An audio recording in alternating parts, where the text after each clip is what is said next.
This year is very important for biodiversity because the COP16 is taking place this year in Cali, Colombia. What is the COP?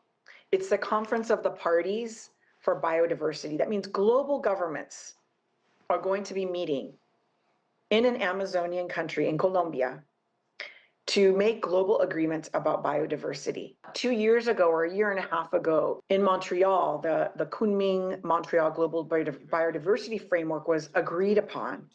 And what was agreed upon was to protect and conserve 30% of the world's terrestrial, inland water, and marine areas by 2030. And this target aims to ensure that critical habitats for biodiversity are safeguarded.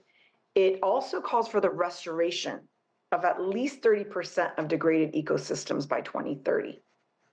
And these agreements are being put in place to protect, conserve, restore, and also prevent the extinction of known threatened species, and to improve the conservation status of at least 30% of these species by 2030. I know that's a lot of numbers. Right.